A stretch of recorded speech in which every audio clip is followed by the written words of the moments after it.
시작기 2부 화제의 뜬 뉴스들부터 정리해드립니다. CBS 김효은 기자 어서 오세요. 네, 안녕하세요. 첫 소식은요? 네, 신현희 서울 강남구청장이 지난 대선 때 더불어민주당 대선 후보였던 문재인 대통령에 대한 허위사실을 유포한 혐의로 기소돼 재판을 받아왔는데요. 네. 오늘 1심에서 벌금 800만 원이 선고돼 구청장직을 상실할 위기에 놓였습니다. 네, 아직 1심이죠? 네. 대법원까지 100만 원 이상 형이 확정돼야 박탈되는 거죠. 그렇습니다. 유죄 판결 이유는요? 네, 재판부는 신 구청장이 허위사실과 모욕적인 표현이 담긴 메시지를 반복 전송했고 여론을 왜곡해 선거의 공정성과 투명성을 훼손했다고 판단했습니다. 신 구청장은 지난 대선 기간에 문 후보를 비방하는 내용의 카카오톡을 200여 차례 발송했는데요. 예를 들면 500여 명이 있는 단톡방에서 문재인은 공산주의다 이런 메시지를 보내기도 했습니다. 예.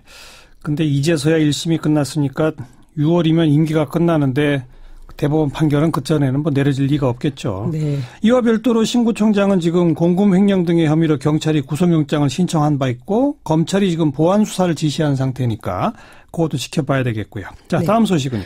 네, 남경필 경기도지사의 장남 남모 씨가 집행유예로 석방됐다는 소식입니다. 지난해 서울과 중국 등지에서 마약을 투약한 혐의로 구속 기소됐었죠. 예. 남 씨가 오늘 1심에서 징역 3년에 집행유예 4년을 선고받고 풀려났습니다.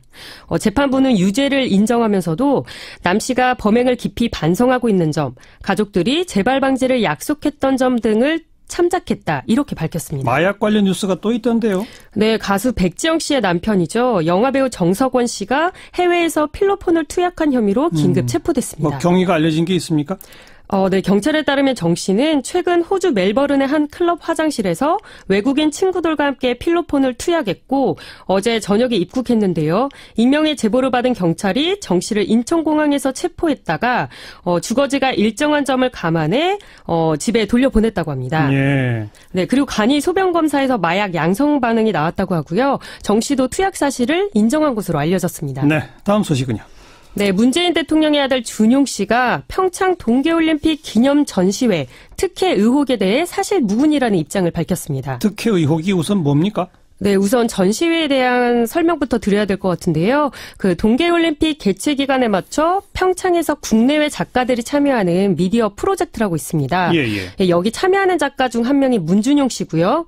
여기까지는 지난달 초에 언론에 보도됐던 내용인데 예. 지난달 말에 바른정당 대변인이 대선 때 논란이 됐던 준용 씨의 고용정보원 취업 특혜 의혹을 다시 거론하면서 전시 작가 역시 공정한 심사로 선발되지 않았을 의혹이 있다. 이렇게 논평을 냈습니다. 네. 네, 그리고 미디어아트 조직위원장이 민주당 이석현 의원이라는 점도 이런 의혹을 증폭시킨다고 밝혔는데요. 예. 그렇다고 해서 구체적인 근거를 제시하지는 않았습니다. 예. 여하튼 이걸 민주당 김현 대변인이 논평으로 반박하면서 정치권 공방으로 번졌는데요. 이와 관련해 당사자인 준용 씨가 어제 법률사무소를 통해 사실 무근이라는 입장문을 발표했습니다. 입장문의 주요 내용이 뭡니까? 네, 전시회는 정부기관의 지원 없이 민간이 자율적으로 주최했다고 밝혔고요.